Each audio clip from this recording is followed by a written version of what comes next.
I'm going to go on to this first slide, and then be ready to tell me where you're from. So in that chat down there, I want to know kind of where we are, got people from. So let me know who's there and who you got chatting. So this is who I am. My name is Bryce Brewer, and why am I qualified to do this? Well, I've been a speaker, speaking in some capacity since I was about 16 months old, but now I've been a professional speaker for over 20 years. I am also a private investigator, so I have done accident investigations, accidents recreations, and also function in interview status.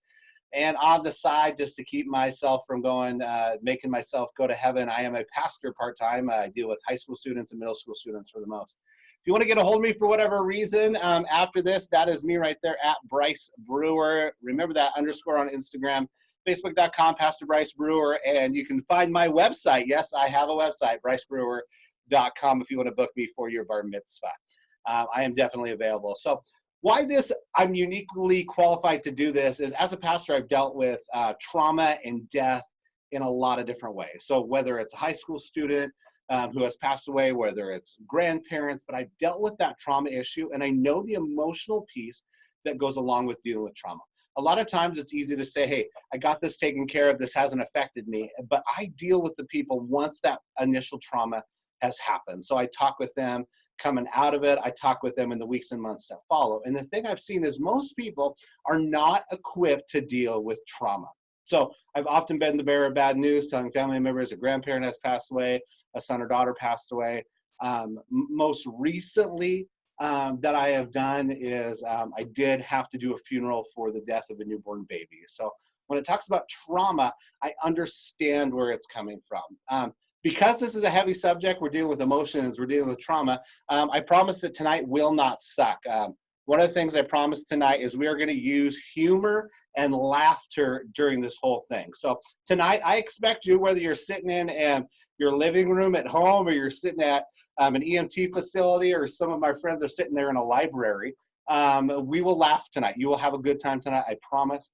The reason I like to use laughter also is laughter is a phenomenal stress reliever. And it's also a great way to break tense situations. Tonight might have some moments where we feel amped up and keyed up. We're going to use humor to break that. So the first humorous story I will tell is one from my mother. My mother was a police officer here in Spokane for about 15 years. And originally when I did this presentation, I said, hey, what's the worst advice you ever got when you had to do a call?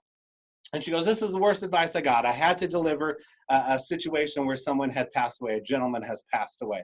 And the advice that they gave me is, whatever you do not walk up to the door, knock on the door. And when this gentleman's wife answers, don't go, hey, are you Widow Smith? That's like the worst thing that you could do, is don't lead with a, hey, by the way, your husband is dead, all right? So a little bit of humor to break it up. So we'll have a good time tonight, though. So feel free to laugh. What we're going to start out with tonight is we're going to kind of try to do this. This is my first time doing it on the camera over Zoom, is a game called Battle Scars, all right? So I see some of my cameras out there. So what I want you to do is take a moment, and then I'll tell you a story about my scar. But take a moment and find a ridiculous scar that you have on your body. Ladies, be appropriate. Gentlemen, also be appropriate. But with the people that are in your room, find a scar on your body. And I'm literally going to stop for like 45 seconds and turn to somebody and show them the scar you have and how you got it. All right, so we'll take a few moments. So I can see cameras over this way, so you better be doing it. All right, so look at each other, find a scar on your body, and tell each other how you got it.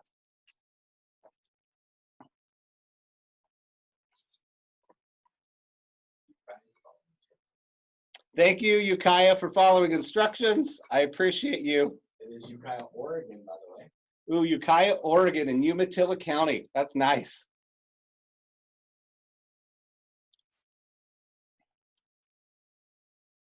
I see that. Man, I wish you could all enjoy what Ukiah is doing. Lady has her shirt off. Someone has their jeans off. They're showing scars everywhere. It is great what we got going on over here. While you guys finish that up in your respective sites, I'm going to tell you about a scar that I have. It has long since faded, but my parents, in an attempt to abuse me when I was 15 years old, took me to Canada. And so for any 15-year-old, that is definitely abuse. It'll be tough to see on the camera, but I have a nice scar that goes all the way down my wrist. When I was 15 years old, my parents took me to a little vacation town called Kimberley, Canada in BC. And in Canada, they don't have laws or rules, evidently. And so they have this old alpine slide from when they did some Olympic training. Well, they now basically have these carts that sit on those alpine slides. And so my parents took me and my 12-year-old brother, and they stayed at the bottom of the hill, and they said, go to the top of the hill and go down these slides. About 2/3 of the way down the slides at 66 kilometers per hour, which is about 40 miles per hour here in America. At 66 kilometers per hour, I fell out of this little cart and slid for 200 meters, again, because we're in Canada, for 200 meters down that slide, and ended up with these massive scars on my body, 2 on my wrist, bunch on my knees, 1 on my back, and they bled and wept for weeks. I almost had to go in the hospital, but the doctor said, he'll recover. Why I talk about physical scars is because it's easy to see the scars on the outside. When an event happens to us, it leaves a bruise, it leaves a mark, it leaves a scar. People can look at those and go, hey, something happened. The problem with what you guys are dealing with as EMT professionals, as medical professionals, is those outside scars that are easy to see when they're physical are not as easy to see when it deals with emotional trauma. There's no way to look at someone and say, hey, you must have had an emotional trauma, because I can see that scar on you. They sit deeper within inside of us. So tonight, we're gonna talk about how to deal with those emotional scars, the emotional trauma that you will see in the position that you have picked it to be in. So you chose this line of work, so what is wrong with you? You picked this line of work. For some reason, something is broken with you just a little bit enough that you think, hey, I want to spend the rest of my life, or I want to spend my professional career helping people at the worst moment of their lives. So there is something a little wrong with you if you've picked this, and that's good, because it sets you up either for great success in doing this, but if you don't deal with those traumatic situations well and deal with the emotions that come along with it, it can lead down a very, very destructive path. The reason we talk about this is statistically, it's about 15 to 18% of anybody in the medical professional will have any type of teaching with this, especially in EMT. There's so few opportunities to talk about the emotional trauma that takes place when you witness something out on your job. So tonight we're trying to fix that for at least those that are sitting here. So what are the different types of trauma you expect to witness or have witnessed as an EMT? In that chat below, and Sean's going to help me out right here, I want you to write down any sort of traumatic experiences or trauma that you've experienced while being out there, or if you're not quite yet out there, you're learning, I want you to hop up and type and say, hey, these are things I've seen or I expect to see. And Sean, I think, is going to scream them out to me behind as we go through them. So we'll wait a second, let that chat go. Just keep hitting them. You don't have to just put one. You can put as many as you want.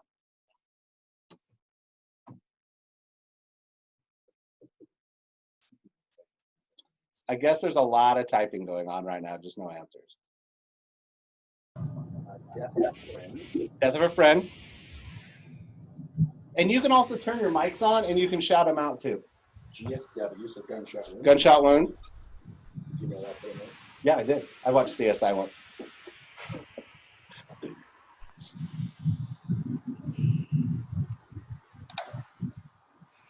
I'll wait awkwardly. I have no problem.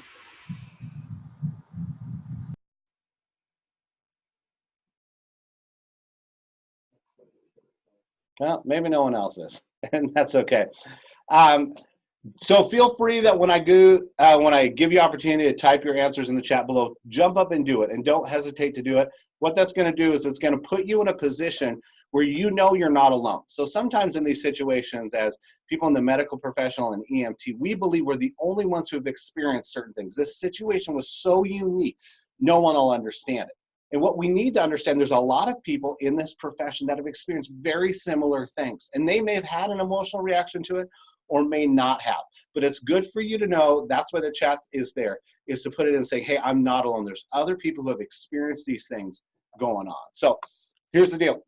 What are those effects of those traumas? So what does witnessing trauma do to a person physically, emotionally, spiritually, etc.? All right, so moving along, I'm just going to talk about these, all right? If you have witnessed trauma, there's often a time where it sits in you and it rolls around in your mind, And you'll start, because of the things that if you've witnessed, the things you have seen, you will start to have physical reactions in your body. And these are great precursors to tell you something is wrong. I'll read the list out to you.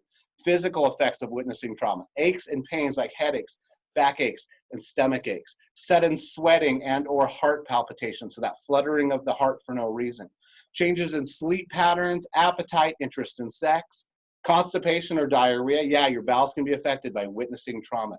Easily startled by noises or unexpected touch, being more susceptible to colds and illnesses, and the increased use of alcohol or drugs and or overeating. That's one of those physical reactions, is because we don't know how to deal with it. So we run to alcohol, we run to nicotine, we run to drugs, we run to food. So that's a physical reaction. Emotional reactions for witnessing trauma: shock, disbelief, fear, and or anxiety. A great way that I like to describe anxiety is you just feel upset, but don't have any reason why you do. It's just like there's something wrong. There's feeling like that something's gonna happen. That's anxiety. Grief, disorientation, denial, hyper alertness or hypervigilance. That's always being aware. My mother was a cop for 15 years, and she always, the first thing she said when we got in a car: buckle your seatbelt, buckle your seatbelt, buckle your seatbelt, because she was hyper alert and hyper vigilant because she had seen the effects of not putting a seatbelt on. So that can be the effect of witnessing trauma. Irritability, restlessness, outburst of anger or rage, especially if you tend not to be a person who has those outbursts. If you suddenly find yourself like, man, I'm just angry and I'm lashing out at my family, I'm lashing out to my coworkers, I'm lashing out in traffic, that is your body and your mind telling you something's wrong. There's something there's something I'm experiencing that is causing me to act this way. Emotional swings like crying and then laughing, worrying or ruminating. So ruminating is like playing it over and over and over again in your head. Intrusive thoughts of the trauma, nightmares, flashbacks, feeling like the trauma is happening now. So a flashback, we kind of joke like, oh, back in Nam, this happened, but flashbacks are real things where people might be doing something totally normal, and then that image or a smell or a sight will pop up, and you'll start to experience the emotions you had at the moment you saw that trauma. That's a flashback, meaning my emotions, there's something that hasn't allowed these emotions to fade, and there's triggers making those things respond. Continuing on with the emotional effects: feelings of helplessness, panic, feeling out of control, increased need to control everyday experiences. This is one of those key moments of talking about witnessing trauma, is because in a situation and in a moment you were out of control, and now when you have control over things, you want to then over control them. That's an effect of witnessing trauma. Minimizing the experience. It wasn't that bad. It's not that big of a deal. I can handle it. What I saw when I first reacted, I've got it under control now. No, minimizing the experience is an emotional response to witnessing trauma. Attempt to avoid anything associated with the trauma. I have a story outside of the Spokane area. There's an area called Deep Creek. Every time I drive to this area, there's a creepy old school building that has been turned into a car lot. For some reason, they thought that was going to be a good idea. So every time I drive through that area, I actually have an emotional response. I get upset, I get anxious, I get anxiety in me. And I don't know why. I believe maybe it's in a past life I was murdered in that schoolhouse or something. But that is the attempt to avoid anything associated with trauma. I don't drive through that area. When I'm driving out of town, out of Spokane, I have other people drive because I have such a strong reaction to it. And I'll tell you, I haven't gone and seen a psychologist yet or a pastor or anything about it yet, but that's something. There's some trauma I have associated with that. Even though nothing ever happened there, I now have an emotional reaction to driving by that. Tendency to isolate oneself, getting alone, being alone, holding up. Feelings of detachment, like, hey, I'm not going to be emotionally invested into this anymore. Concern over burdening others with problems. Most of us have a pretty good support system around us. When we start telling ourselves, no, they won't understand, they won't care, no one's invested, that is an effect of witnessing trauma. Emotional numbing or restricted range of feelings. If you're a person who most of the time understands how to be happy and sad and have frustrations and anger, but you've restricted them in this tiny little box and you're almost walking around like a robot, that can be an effect of witnessing trauma. Other emotional effects: difficulty trusting or feelings of betrayal, difficulty concentrating or remembering, feelings of self-blame and or survivor guilt. So you might come up on a situation that was similar to something you escaped, but someone else is hurt. So you might have survivor's guilt just as a EMT walking in there and working on a situation. You might have like why was it me? That's an effect of witnessing trauma. Shame, diminished interest in everyday activities or depression, unpleasant past memories resurfacing, again, playing it over in your mind, suicidal thoughts. If any of you right now are experiencing suicidal thoughts or thoughts of maybe it's not worth it to continue on, please reach out to someone immediately. Suicide is the #1 preventable disease in the United States, and it just requires you to reach out to somebody. I'll share with you personally, I've experienced a lot of trauma in my life for the last few years, and I know the times where I thought about thinking about those suicidal thoughts. It was me reaching out to a friend or a family member or someone who cared that brought me around the corner. Don't be ashamed. There's no shame associated with having those thoughts. They come from time to time. Loss of sense of order or fairness in the world. The expectation of doom and fear of the future, just like something bad's going to happen. I'm waiting for the next shoe to drop. Emotional reaction would be a desire for revenge. I'm going to make someone pay for what happened in this situation. Spiritual. Yes, we are, whether you're religious or not, we are spiritual beings. There's something else that we have going on. But the effects of witnessing trauma might go all the way into your spiritual life. Anger towards your religion or your belief system. Maybe a loss of those beliefs. Maybe you struggle and you've had a certain set of beliefs and you're like, this doesn't match up with what I saw. And maybe that question that a lot of us understand, religious or not, of why God, why? We have that answer. Those are the physical, emotional, and spiritual reactions, and only some of them that you might be experiencing because you have witnessed trauma. So we've been really, really great. We're going to get a little darker here for a minute. So emotional triggers. What are things that can bring you to the point where that emotional trauma becomes real and raw and in your face? The familiarity. So I struggle with that word, familiarity. I'll say it wrong. You can laugh at me. A lot of times when we see situation involving kids, those are emotional triggers. Whether we have kids or have nieces or nephews or our friends have kids. Like I have an 18-year-old son and 11-year-old daughter. When I see something on the news that has happened to an 18-year-old girl, or excuse me, an 11-year-old girl, 18-year-old boy, I have an emotional response of like, what if that was my kid? When you're out there and you see horrific situations, you might say to yourself, that could have been my daughter, that could have been my son. Teenagers. For some reason, we have an emotional response for those kids that are like 13 to 19 years old because they're at the beginning of life. And when we see traumatic situations, we see injuries happen to them, it sticks with us. And those things are going to trigger some of those emotional, physical, and spiritual responses. The elderly. Most of us have a grandparent that we feel good about or an older family member that we're like, hey, I love them. And when we see trauma that happens or we see an experience that happens to someone that's elderly, that can be like, what if that was my grandpa? What if that was my great aunt? What if that was that neighbor who I love next door? Those can trigger those emotional, physical, and spiritual responses. And that familiarity, the reminding you of someone you know. Man, that person that was in that accident, they look like a friend of mine. Hey, that person that I had to work on, they remind me of my sister's best friend.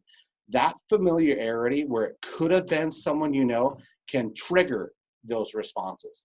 Events that can trigger responses. Psychological issues. I'm fortunate enough to live in Spokane, but that also means we come along with a homeless problem. When you drive through our downtown core, you see a lot of homeless people. I remember driving with my 11-year-old daughter and her going, what's wrong with those people? I see them grabbing at themselves and they're weeping and they're strange. And those psychological issues can cause you to go, whoa, something's wrong. So if you're out on a call and there's someone dealing with a mental issue or a mental disorder, that can trigger something. That can be like, whoa, something's screwed up here. I got to deal with this. Abuse, any sort of abuse, physical, emotional, mental, sexual abuse. If you walk into a situation where you know there's abuse going on, that can be something that kind of blows you back. You got to say to yourself, man, there's a problem here. And it can trigger that like, man, I keep thinking about what happened last night. I keep thinking about what happened with that call last week, last month, last year. The abuse can trigger that. Neglect, especially kids, teenagers, elderly, and reminding you of someone you know. That neglect situation where you just see people who are untaken care of can trigger that emotional, physical, and spiritual response. Sights and sounds. So I use that example as I drive through Deep Creek in that creepy old school building where I was murdered in a past life. That's a sight that reminds me of some trauma that I have. Sounds. You might hear a similar noise or be in a similar area. If you were on a call and you drove through an intersection and like that call happened at that intersection and you go through it, boom, it reminds you of it every single time. One of the things that's not up there is smells. Our olfactory system, which is our nose and our taste buds, anything to do with smell or taste, is the strongest memory producing part of our body. So you might smell something and go, oh man, I remember that, and having a trigger, an emotional trigger to something that you saw. So be aware of those things, and knowing that those things can cause emotional triggers prepares you just enough to walk in. It's not that you walk in as a robot, but maybe you walk in with a little bit of an emotional shield saying, hey, these are situations I know how to deal with. So what are some poor ways of dealing with emotional trauma? So I will wait here a second. So this is an opportunity for you to hop up on your computer.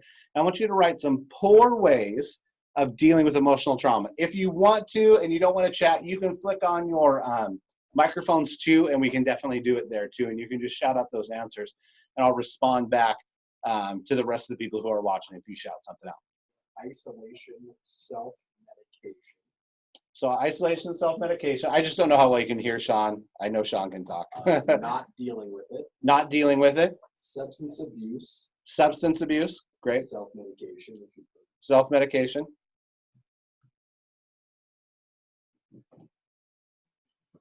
Again, I'll wait awkwardly. I don't have any problem. Ignoring it. Ignoring it.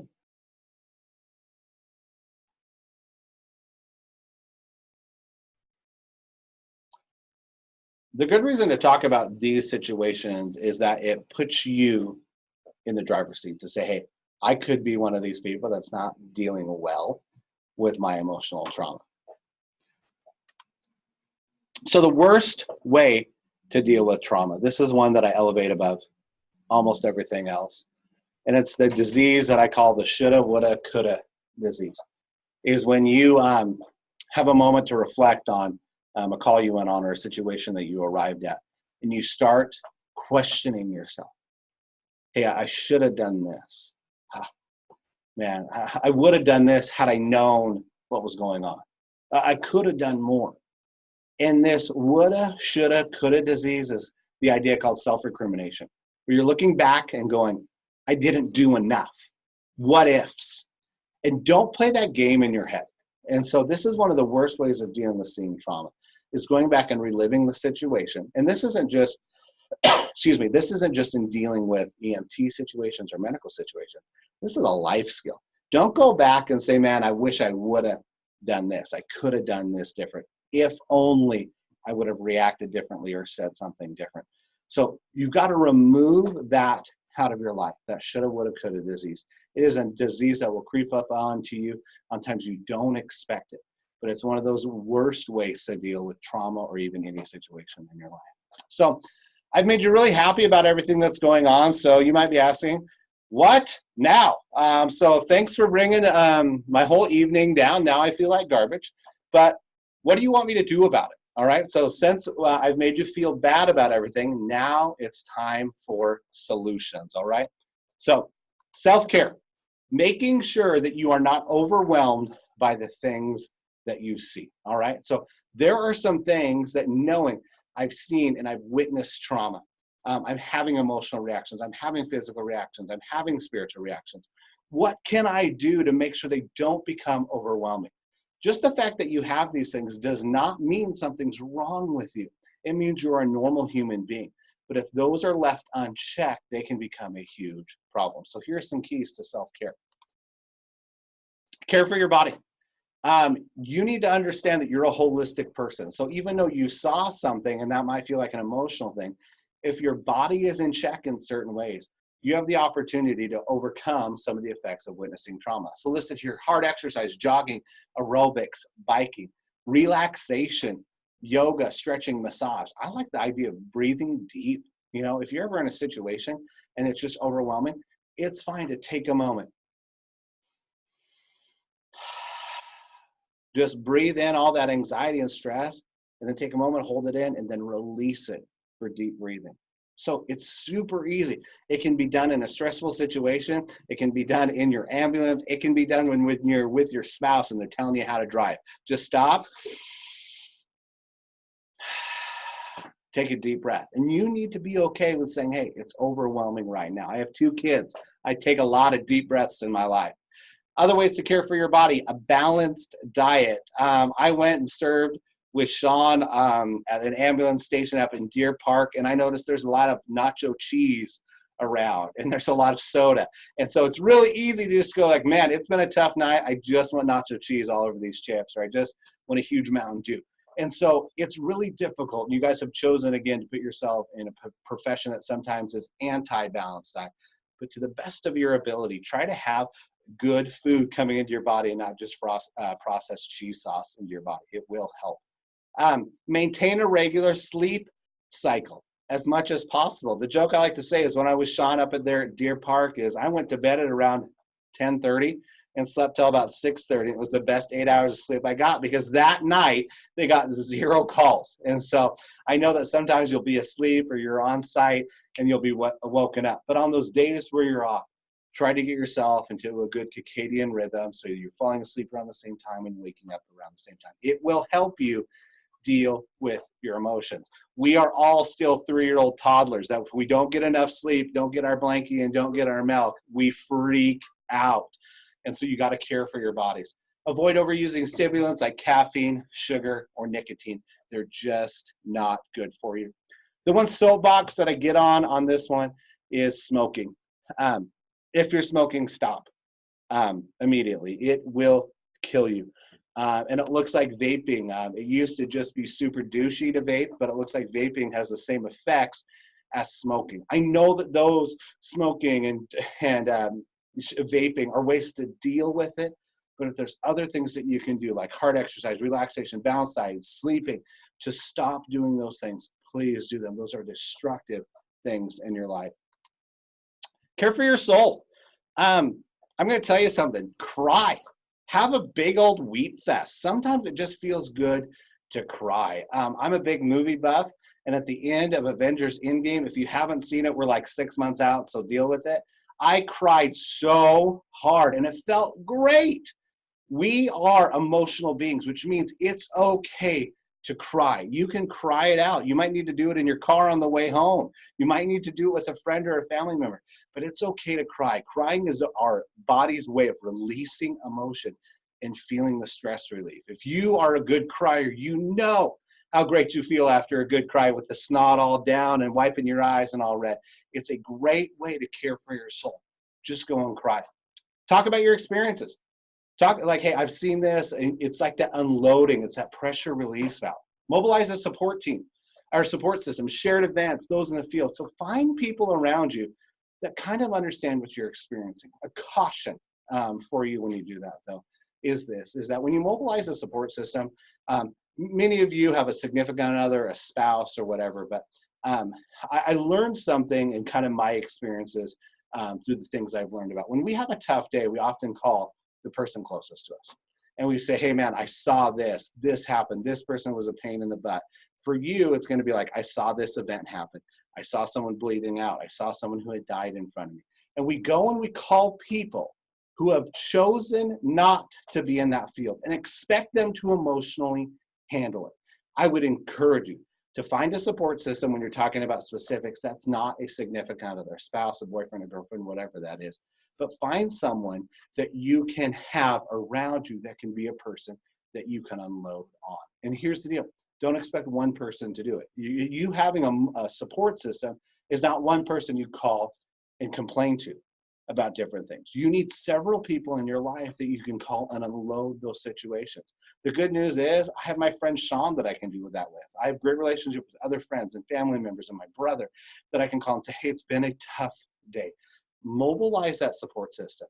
If you're on your way home, you're going to see your family, call someone else on the way home. Call a friend and say, I just need someone to talk to, unload a little bit before I go home. I want you to have successful lives and successful families. And if you can take the pressure off just a little bit, before you walk into your home. It can help you deal with it. And that's caring for your soul, and that's caring for your family. So use humor. I'm all about laughter. I'm all about making jokes about it. The darkest humor probably happens in those ambulances when you guys are decompressing, and that's okay. We've got to stop feeling bad about laughing about uncomfortable situations. Prayer and or meditation, if you're a person of faith, bringing that to whatever higher power you have and saying, hey, this is overwhelming, that's a good thing.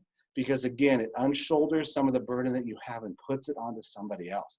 Meditation. Meditation's a great way. That's that deep breathing. That's that relaxation. So you take a moment and go, things are good. Things are okay.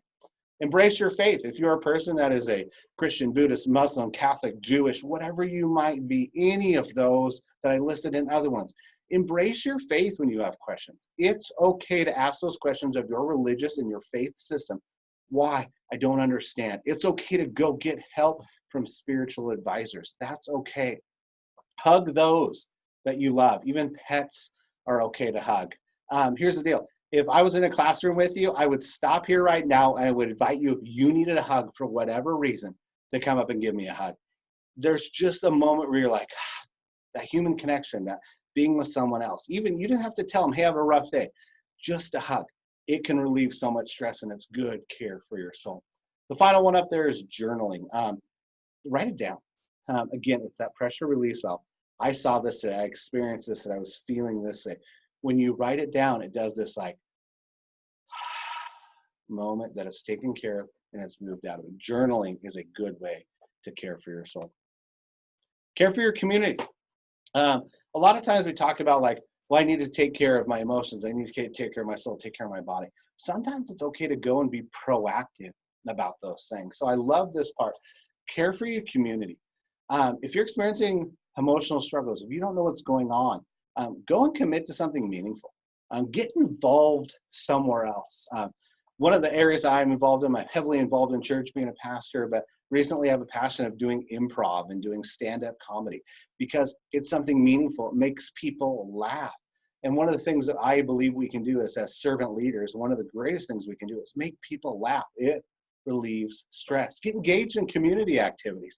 There's a lot. There is hundreds of organizations in your community that are desperate for people to help. I serve with an organization here in Spokane called Bite to Go, and it feeds kids that are food insecure on the weekend. So we get together and we pack these huge food packs that go out to the elementary schools, middle schools, and high schools in our area so that kids can anonymously come in and get food to eat on the weekends. That makes me feel good. That makes me know that there is still good in the world and I can be part of that good. There are so many organizations. Right now in Spokane, we have Coats for Kids going on. Get involved in a community activity and give out to others. It seems counterproductive, but I'm overwhelmed and I need to focus in on myself. By focusing on others, it can help us heal ourselves. That servant leadership part. Go in, mentor someone, help someone, encourage someone in an area that you know that you can help them in. Be proactive, make proactive responses towards personal and community safety. Instead of reacting as, yelling at the light or the way that so-and-so drives. Get involved in making it better. Get involved at the local level with your county commissioners and say, hey, there's some things that need to change. Start an initiative for people to get mental health care in the EMT community. You have the opportunity to get involved in the community. Get involved in something. If nothing else, find a church, find a bingo hall, find a senior center. It doesn't matter. Go get involved in something. The more you can be involved with other people, the more you'll care for yourself. Become socially active. No, don't post on social media. That's not what I'm talking about. Go out and make friends. Have new interactions with people. You might say, but Bryce, man, I'm an introvert and I just love being at home with my cat watching Netflix. No, it is good for you as a human being to have human interaction with other people. So go and be social. It might be uncomfortable, and that's okay. Also, in caring for yourself, there is a list of things not to do, all right? So, number one, don't abuse alcohol. Don't abuse tobacco. Don't abuse recreational activities / drugs. You have to stay away from those things. There's nothing inherently wrong with alcohol. There's nothing, if you're in Washington, supposedly there's nothing inherently wrong with marijuana either. But if you're using those solely as a coping mechanism, That's where you're going to get in trouble. That's not care for yourself. That's harming yourself. Don't pretend you're a robot. You are a person who's made of emotions and feelings. I have a friend that's a firefighter, and he tells me these horrific stories of just horrible things that he's seen. He's like, doesn't affect me. Doesn't affect me. Now, this guy might be unique among all of us, and he might be able to deal with this, but most people are not equipped to just shut off emotionally when dealing with these things. That goes into don't disengage emotionally. Don't be someone that says, no, it doesn't affect me. No, I'm not going to be emotionally involved in what's going on. I go to work and I do a job, and it doesn't get me. That's not true. It does affect you. Don't stuff your feelings away. If you're having those emotional triggers, if you're feeling overwhelmed, tell somebody. Don't stuff it away because it'll explode, all right? And don't say it'll go away. Chances are it won't. And chances those problems that we talk about, that, they'll just go away, seem to fester and get worse and worse. So, whoops, screwed it up. Hold on. Learning how to work technology. All right. So, what if self-care doesn't work? What if you're not getting better on your own? Talk to somebody. It's really easy to go out there and just say, hey, I'm overwhelmed. I can't deal with this anymore. Don't deal with it internally. Again, you're not equipped to deal with all these emotions. Use chaplains. Most organizations have access to chaplains, and they're so great. If you're that faith or another faith, of being really sensitive to your belief systems. But they have been equipped and they have been trained on how to deal with those emotions that pop up. Don't be afraid to use them. Hopefully you have great supervisors. Use a supervisor. Say, hey, this one got me. And you might be the person that starts changing the culture where you're at, saying like, it's okay to talk that things are overwhelming. The stigma against mental illness in America is going away. So many large corporations, large cities, municipalities are saying, hey, we need to fix the mental health crisis of our workers. So go to your supervisor and say, hey, I am struggling. They may have resources they don't even think they know about, but reach out to them. Get professional counseling. I stand here today as someone who has gone through professional counseling. You're like, thank God. How worse would you be if you hadn't gone through it? But I've gone through professional counseling. It's good. Remove the stigma associated with it that you're crazy because you need counseling. There are things in our life that happen that are overwhelming, and we need help. And going to someone who has studied and has a master's or a doctorate in dealing with emotional issues, that's a win. That shows strength on the inside, saying, I care about myself enough, and I care about, caring for others, that I'm going to invest in professional counseling. And if you're not getting better on your own, again, don't self-medicate. Whatever you do, talk to someone. Don't deal with it internally. Use chaplains, use supervisors, and get professional counseling. A couple of side notes, kind of shifting gears a little bit on some practical pieces when dealing with this emotional trauma is dealing with those involved. It's not just the person who you're working on or the person who's initially involved in the situation. There's going to be those people. There's also going to be the crowd around. There's also going to be those intimate conversations you have that people say, hey, what should I do about this? And a lot of times you're not equipped on what to do with it. So here's some ideas in dealing with those involved. Using faith, a belief in faith. So here's the deal. I myself classify myself as a Christian. And it doesn't matter if you do or not. There are going to be people who have different faith and belief systems that you deal with when you're working on a situation. So in relation to that, it's okay to mirror back to them what they say. So relating to people of different faiths and different faith beliefs and different religious systems is okay. A lot of people will say, hey, is God here? Is this okay? Are there angels around? It's okay to say, yeah, there are angels around. It's not your job to correct their theology or tell them why there is no God or it's this certain God or whatever. It's your job to mirror back to them. That can help you deal with emotional trauma because you're not defensive in that situation. You're a handout. So statements about God, Jesus, prayer, all of heaven, afterlife is okay. There's nothing wrong with it. And also recognizing that differing belief systems on dealing with death. If you're a certain faith, death means this. If you're a certain faith, death means something else. And it's okay to mirror back to them what's going on. In dealing with caring with families and friends of the victims, you're not a counselor for those involved, but you can be there. I love this quote. It's from a gentleman named Bob Goff. It's these 4 words: I am with you. Bob Goff wrote a book called Love Does. And the whole point of the book is that when people are going through their stuff, good stuff or bad stuff, hard times or easy times, being successful or being a failure, one of the greatest statements we can say to them is, I am with you. And that just means when a person is going through what might be the toughest moment of their life, you can be there and you can say, I'm with you. I'm here. I'm right next to you. I'll stay with you as long as you need. And that means dealing with people who are seeing something going on, dealing with victims' families and friends who might be witnessing a situation. Hey, I don't have answers, but I'm here. Don't give chart responses. It's really easy in this profession, just as we deal with so many situations, just go, yeah, I got it. No, don't worry about it. You're overreacting. Don't give those. Take a moment and realize they're human beings interacting in these situations. And statements like, I don't know, I'm not sure, are okay. Also, agreement of the pain they're experiencing or the sadness they're experiencing, saying, yeah, that must be tough. I'm so sorry you're going through this, are okay statements to have. Because part of caring for yourself is if you've cared for yourself well, you can care for others. Your job is to triage and get them taken care of physically most of the time, but sometimes you can care for them emotionally and spiritually as well. So again, some practical pieces on dealing. This is called the 4 P's of care. And this is how you can help people who are going through tough situations. If you have to communicate a difficult thing, here's 4 ways that you can do that, all right? And you're going to want to pay attention here. So the first one is in person. When communicating to victims or victims' family or friends, always do it face to face. And you're like, well, I'm there, I'm near them. No, there's something about in communications getting up and I'm looking at the camera here and saying, hey, looking them in the eyes, understanding their emotion and what they're going through and saying, hey, this is what's going on. It helps them with healing. It helps you bring a human element to what you do. And it humanizes the event. Sometimes it can be really clinical.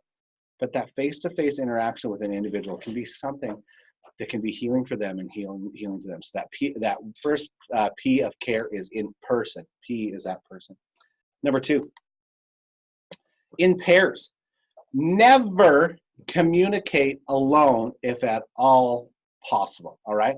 Always be able to walk in there and communicate with someone, all right? Here's the deal. It works for Mormon missionaries and it works for people who are bouncers at bars. It works. There's something about being in pairs that works, all right? It works for other people. It should work for us in the EMT profession, all right? It also gives you a backup. So like there'll be times where you'll start to say something and they'll interrupt or their emotional take over or you'll run out of words. It's great to have someone, well, hey, so I'm going to refer you over to this person and they can talk for a few minutes. When I've taught a few of the advanced EMT classes and the paramedic classes, we practice this of having someone interrupt you or you running out of words so that you know, hey, I have someone else that I can refer to. Practically, and unfortunately, this is the day and age we live in. It does provide accountability. So if someone says, hey, they told me this, you're like, no, I had a partner with me, and actually we did say this. And it also provides that that you know what you're saying and that you communicate well. So you don't be like, I'm alone, no one will ever hear this. It provides accountability for you. So that second P of care is in pairs. Number 3, in private.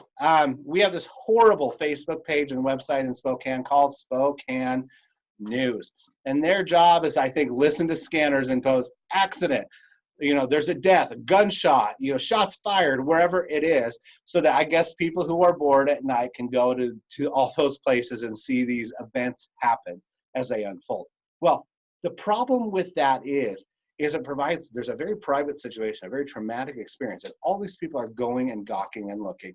I will admit from time to time, I'll see a huge fire and I want to drive by and see what's going on, all right? So this in private of caring for people is that you have the opportunity at one of the worst moments in their life to communicate in a private manner.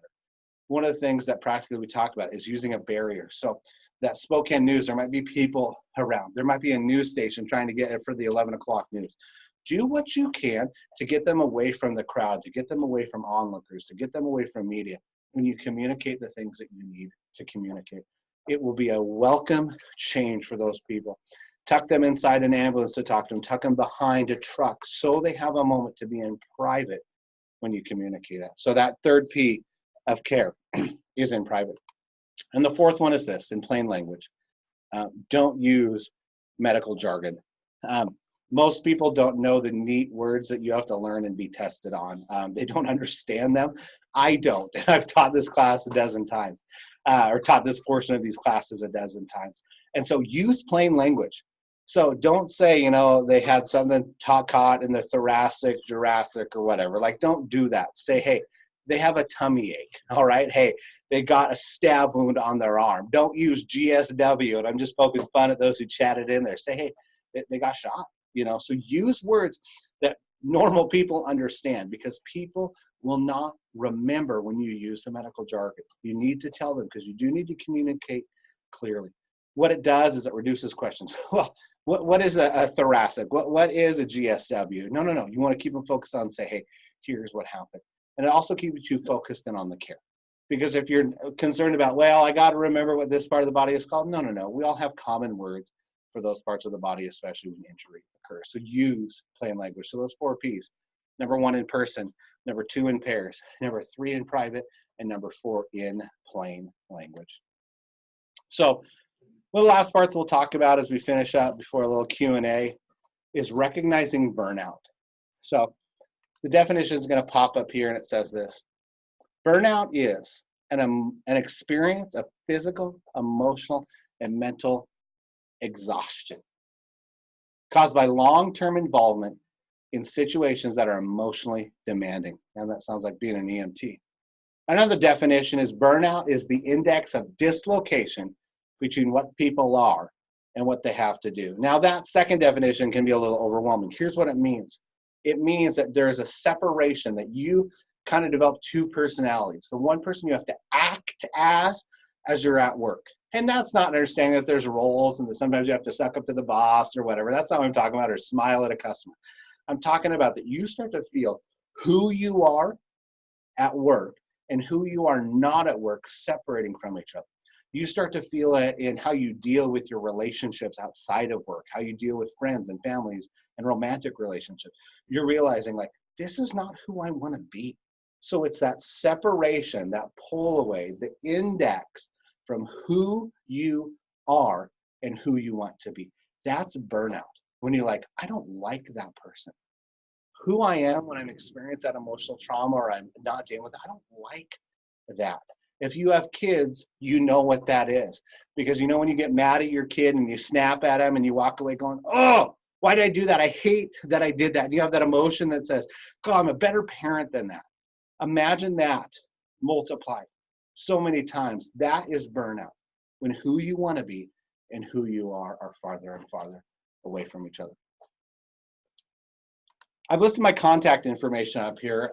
It's not because you can find me on Tinder or anything like that, but the reason that I put my contact information up there is for this reason. I hope I got my ladies there laughing at that. I saw that. So the reason I put my information up here is not that I have answers.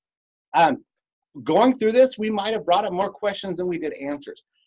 But if you don't have a support system in your life, I just gave you one person. That's me. And you're like, but I don't want to call you. I don't want to bother you. Bother me.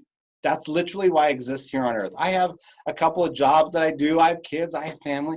But I'm here to make sure that people who are invested into programs and into professions that they want to be in continue in them. And sometimes it's overwhelming. And sometimes because we've isolated ourselves, or we're embarrassed, or we're in a situation where we don't have a lot of support, we don't have anyone to talk to. I'll tell you, there's several people from classes I have taught that have reached out to me. I've met with a couple of them several times to help walk them through what they're going through. You can get a hold of me. Call me and say, hey, I was in that INH at night class. I just need someone to talk to. I'll listen. You might say, hey, I need some advice. I'll give you some advice. That's what I'm here for. That's why I exist here on planet Earth, is I want to make sure that people are healthy. I want to make sure that people are taken care of. Call me, shoot me a text. If it's in the middle of the night, I'll text you back in the morning. Find my email. It's super easy to remember. Bryce@brycebrewer.com. You can find me and shoot me an email. If you have a good support system, maybe take a moment in your phone and open up either a note or drop something on your computer, or even do a handwritten note or write your hand. Who's the person you're going to call when it's overwhelmed? Is it a supervisor? Is it a friend? Is it a spiritual advisor? Is it me? so there's no excuse. Because what'll happen is you'll be driving down and you'll be like, well, I could call them, but I'm not gonna because it would bother them. People are not going to be bothered by you reaching out saying it's overwhelming right now. I've been that for many people who have been going through tough times, and I've had many people be that for me. We're all willing to help and to help out a friend. So make sure you write that down. Hey, someone I can reach out to. If you don't have anybody, my information will stay up there. You can pass this along to anybody else. You can write it down, whatever you need to do. But you can get a hold of me. I'd love to talk to you if you need any more information. So last thing is just questions and answers. If you have any questions, you can type them in the chat or you can shoot them out over your open mic. I'll wait just a second to do this, and then we have a little 5-question quiz that either I or Sean will oversee. I'm not sure how we're doing that. So if you have any questions for me, feel free to type them in or turn on your mic and ask them. I'll wait about 12 seconds, and so if nothing happens, then I'll move right along.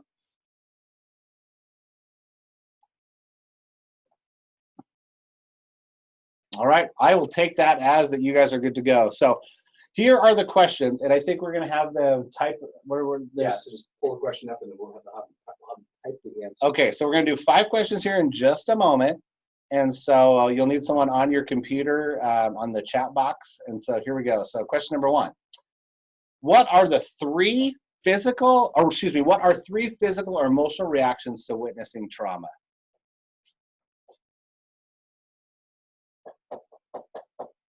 Loss of sleep. Okay.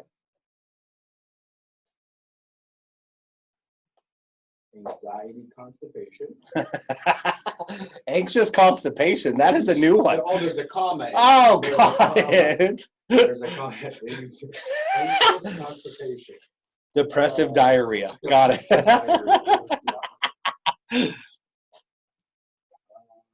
mean, there's 3, right? There's 3. All right, great. You can keep typing. All right. Question number 2. What should you do if you aren't getting better on your own?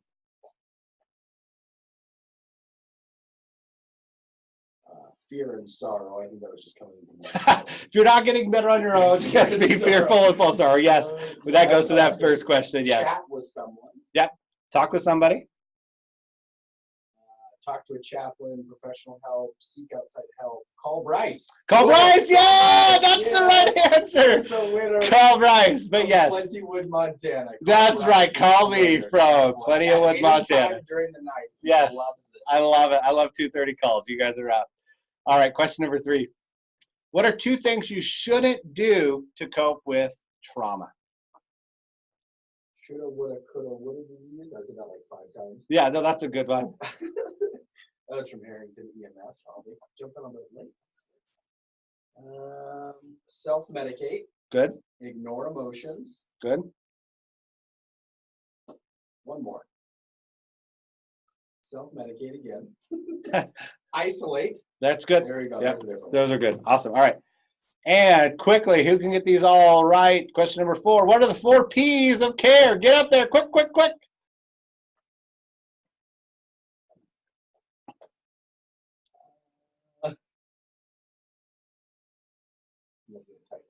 In person, in pairs, in private, in plain language. All from one person. That's nice. Or Whoever. 2 people. 3 people. 3. There you go. You guys have got it. Great job. All right. Perfect. And our last question of the evening will be this. Who will I be contacting when I need to reach out? And yes, my name is an option there. Call Bryce is what Harrington said. Call Bryce. I'm all about that. But this is that final question. This is part of that process. Besides Bryce, and I'm still available, you can totally contact me, but who will be a secondary contact that you will contact when you need to reach out?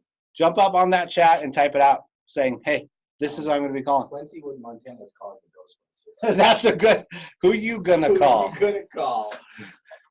I'm so glad they got that VHS of Ghostbusters out to you, Plentywood, Montana. I'm proud of you.